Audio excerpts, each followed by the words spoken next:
Om Shanti.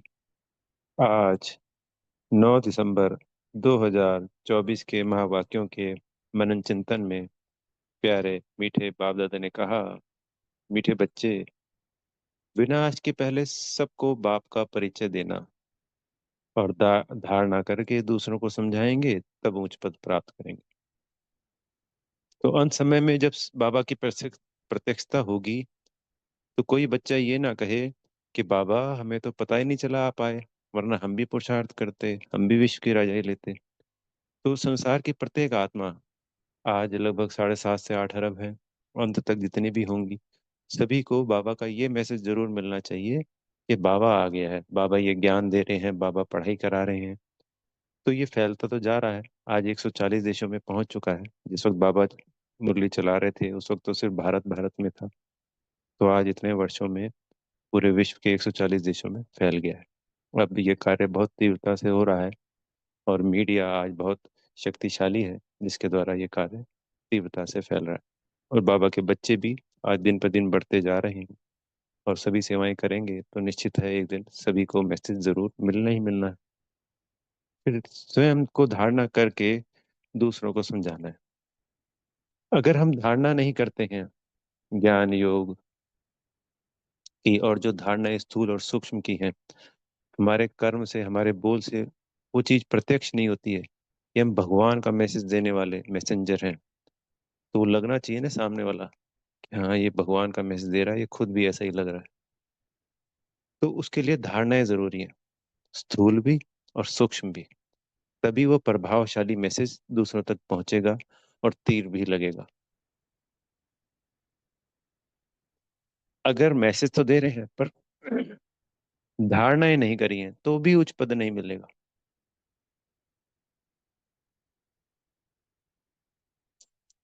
Normal से ऊंचे पद हो जाएगा, पर पद में भी तो पद होते हैं, खाली एक ही पद तो है नहीं कि यही ये है। साहूकार भी तो पद है ना जी। अब सेवाएं सब कुछ कर ली, धारणाएं नहीं करी, तो अलग अलग चीजों के अलग अलग मार्क्स है। महाराजा नहीं बने, चलो साहूकार बन गए। पर अगर धारणाएं शक्तिशाली होंगी, स्थूल में भी और सूक्ष्म आत्मा की भी, तो फिर उच्च पद की प्राप्ति निश्चित है। फिर बाबा ने आज प्रश्नोत्तर में हमें बताया, राजयोगी स्टूडेंट को बाबा का क्या डायरेक्शन है। तो एक बार बाबा के बन गए तो फिर दूसरे से दिल नहीं लगानी। जैसे एक शादी हो जाती है तो एक ही के साथ दिल लगी रहनी चाहिए ना, हिसाब तो कायदा यही है। तो ऐसे ही बाबा के साथ सदा दिल, हमेशा दिल रही लगी रहे। फिर प्रतिज्ञा कर कर पतित नहीं बनना है, ये सबसे बड़ा विकर्म हो जाता है। क्योंकि उसके बाद उठना आसान नहीं होता। और एक बाबा ने मुरली में समझाया था कि एक दो तीन बार भी मान लो माफी मिल गई, एक बार मिल गई, दो बार मिल गई, पर अगर तीसरी बार गिर गया तो फिर उठना आसान नहीं, फिर आगे नहीं बढ़ सकते। क्योंकि भूल एक दो तो माफ की जा सकती है, पर बार बार नहीं की जा सकती। और बाबा ने कहा कि जैसे जैसे याद बढ़ती जाएगी, आत्मा पावन होती जाएगी, तो याद निरंतर रहने लगेगी। तो निरंतर याद की जो बाबा बात करते हैं, वो पावन आत्मा ही निरंतर याद कर सकती है बाबा को। क्योंकि पतित है तो वो फ्रिक्वेंसी मैच नहीं होती। तो अभी बाबा हमें ये ज्ञान योग धारणा सेवाओं के द्वारा शक्तिशाली बना रहे हैं। इसमें हमारी बीच बीच में याद बनी रहे तो अवस्था ऊंची होती चली जाएगी, आत्मा में पतितपना कम होता चला जाएगा। मान लीजिए आज 100% है, रोज एक एक परसेंट भी कम होता जाता है, किसी दिन वापस बढ़ जाता है। मान लो जाने अनजाने मनसा वाचा कर्मणा कोई विकर्म हो जाते हैं, अनेकों अनेक बातें, किस दिन कुछ होता है, किस दिन कुछ होता है। तो धीरे धीरे धीरे धीरे पतितपना कम होता चला जाता है। इस राजयोग के द्वारा बाबा को याद जरूर करना है और पवित्रता बढ़ती चली जाती है, आत्मा संपूर्ण पावन होती चली जाती है। तो जब हमारी पवित्रता की स्टेज, समझ लीजिए, फर्स्ट डिवीजन में आ गई, यानी अभी तो हम 100% पतित थे बाबा का बच्चा बनने से पहले, और फिर हम 70% पावन या 60% से ऊपर पावन बन जाते हैं, तो वो याद ठहरना आसान हो जाती है। याद करना सहज हो जाता है, और फिर 80% के ऊपर तो निरंतर याद रहने लग जाएगी। ये सिर्फ समझाने के लिए है, परसेंटेज वाली बात, कि अभी याद क्यों नहीं ठहरती है।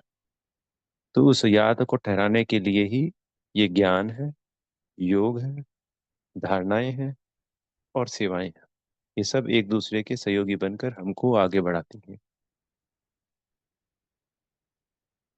फिर बाबा ने कहा, आज समझाया कि आत्मा ही शरीर के द्वारा करती है सब कुछ, आत्मा ही करवाती है। जैसे कल की मुरली में हमें बाबा ने कहा था कि हमें दिन में अनेकों बार याद दिलाना है अपने आप को कि मैं आत्मा इस शरीर के द्वारा करण करावनहार करवा रही हूँ, और ये कर्मचारी करणहार है। तो ये साकार मुरली में तो बाबा एक लाइन में समझाते थे उस बात को, और अव्यक्त मुरलियों में बाबा ने उसको पूरा रिफाइन किया है, उस एक पॉइंट को लेके समझाया है पूरा अलग से। जैसे आज साकार मुरली है तो इसमें कहा कि भाई आत्मा ही सब कुछ करती है, इसलिए अपने आप को हमेशा आत्मा समझना है, सब संबंधों को भूल जाना है। पर उसको अव्यक्त मुरलियों में क्लियर किया पॉइंट को पूरा, कि कैसे करना है। तो दिन में हमें अभ्यास करते रहना है। मैं इस हाथ से ये कर्म करवा रही हूँ, मैं इस शरीर को इन पैरों के द्वारा चलवा रही हूँ, मैं आत्मा। तो ऐसे अपने आप को बार बार इंस्ट्रक्शंस देनी है। मैं इन कर्मेंद्रियों की मालिक हूँ, राजा हूँ। सम्मान करना है, मैं स्वराज्य अधिकारी आत्मा हूँ।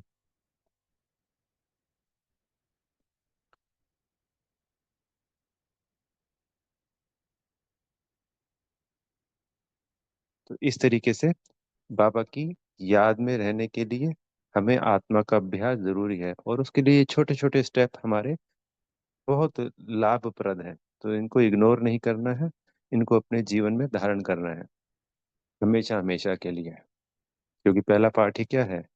मैं आत्मा हूँ। बाबा ने पूछा कि सबसे पहले कौन बिछड़ कर आते हैं? तो हम बच्चे तो बाबा से बिछड़ कर आते हैं ना। 5,000 वर्ष हो गए हमें बाबा से बिछड़े हुए। अब तो मिलन की वेला है। तो जितना पावन बनेंगे, उतना उस मिलन का सुखद अनुभव महसूस करेंगे, अनुभव करेंगे।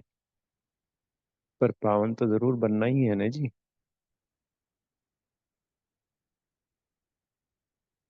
तो बाबा ने कहा, इस पुरुषोत्तम संगम युग पर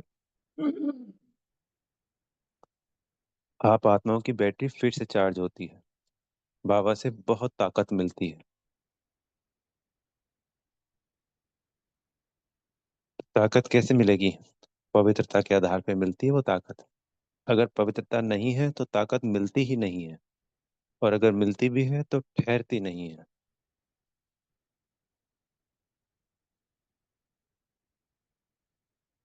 तो हम पुरुषोत्तम युग पर बाबा के ऑक्यूपेशन को भी जानते हैं, देवी देवताओं को भी जानते हैं, पूरे कल्प का राज भी समझते हैं।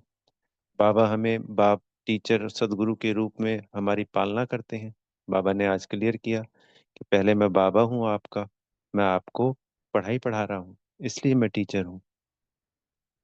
आज बाकी पहनना यानी गले मिलने की बात कही, कि भाई कोई टीचर के गले थोड़ी मिलते रहते हैं, बाबा के तो मिलते हैं ना, तो मैं तुम्हारा बाबा हूँ। टीचर, चूंकि बाबा हमें पढ़ाई पढ़ा रहे हैं, ये राजयोग की पढ़ाई पढ़ा रहे हैं, इसलिए वो टीचर कहलाते हैं। जैसे हमारे को पहले बचपन में पहले बाबा ही तो होता है ना, हमारा पापा, हम पिताजी, बाबूजी जो भी बोलते हैं।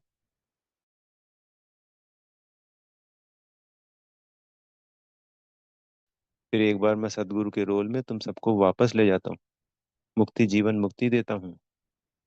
ये सब बातों को दोहराना होता है अपने मन में। ये मुरली की पॉइंट है। तो बाबा ने कहा कि मुझे तीनों रूप से ही याद करना है। तो तीनों रूप से हमें, जो उनके तीनों की विशेषताएं हैं वो हमें प्राप्त होती हैं।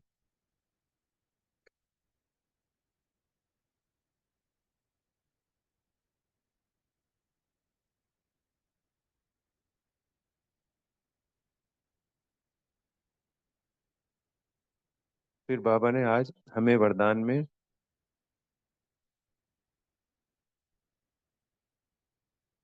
संतुष्टता के 3 सर्टिफिकेट ले, अपने योगी जीवन का प्रभाव डालने वाले सहज योगी भव। तो आप सभी जानते हैं संतुष्टता के 3 सर्टिफिकेट। मन मन में याद करेंगे। तो इसके लिए बाबा ने आज वैसे जो समझाया हमको, जो स्वयं भी संतुष्ट रहते और सर्व को संतुष्ट करते, सर्व में सब आ गए, उन्हीं के योगी जीवन का प्रभाव दूसरी आत्माओं पे पड़ता है।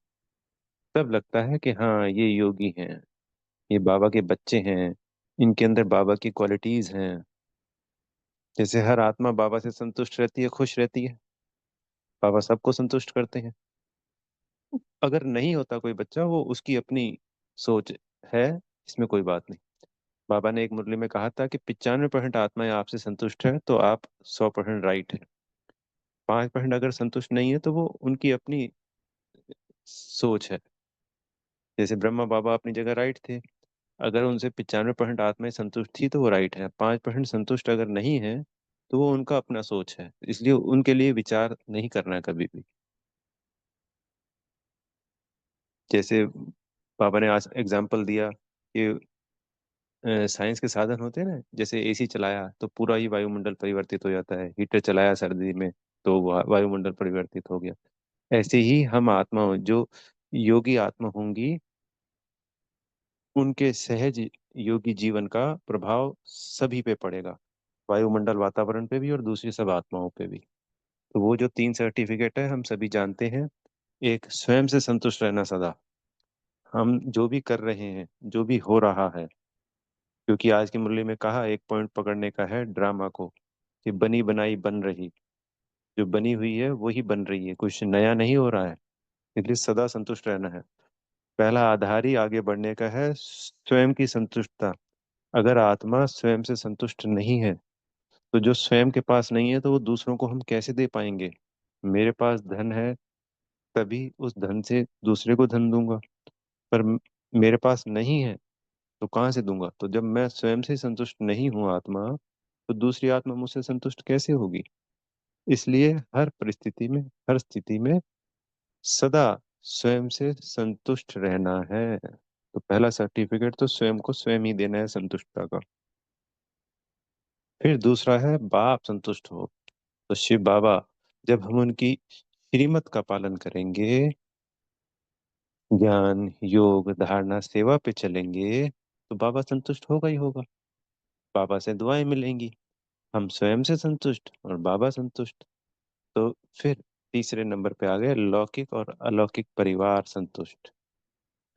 तो ये जब सर्टिफिकेट मिल जाते हैं तो हम सहज योगी, राजयोगी कहलाते हैं। हमारा प्रभाव दूसरों पे पड़ने लगता है, हमारी अवस्था ऊंची होने लगती है। फिर जो आत्माएं सब संतुष्ट होती हैं, हमारी खुद की दुआएं हमको मिलती हैं, बाबा की दुआएं मिलती हैं, और सर्व आत्माओं की दुआएं मिलती हैं।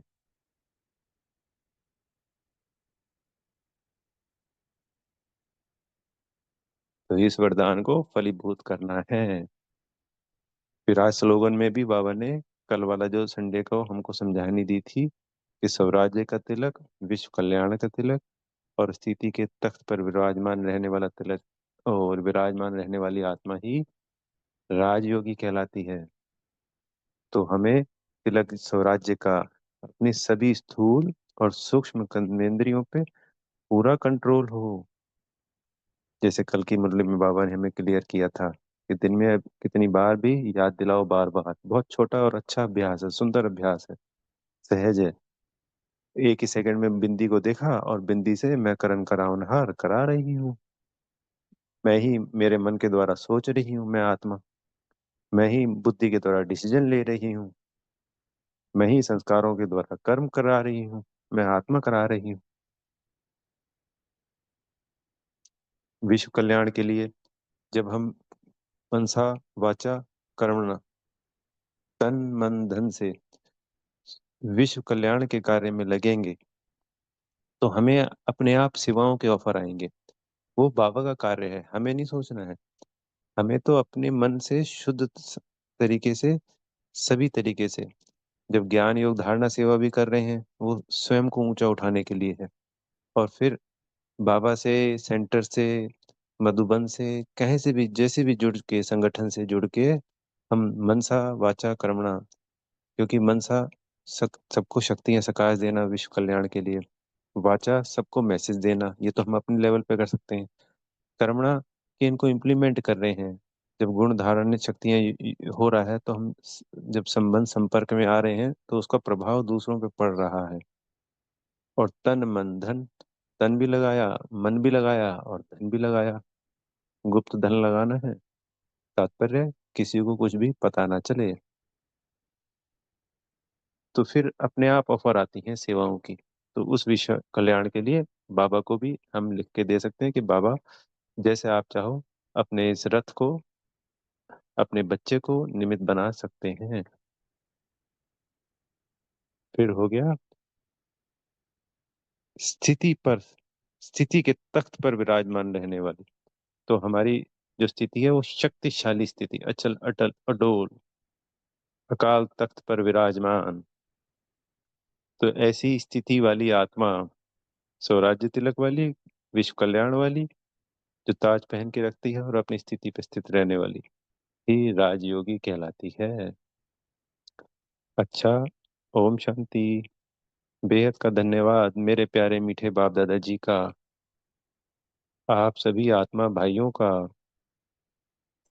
और आप सबको बेहद की शुभकामनाएं कि जल्दी से जल्दी सदा के लिए संतुष्टता के तीनों सर्टिफिकेट से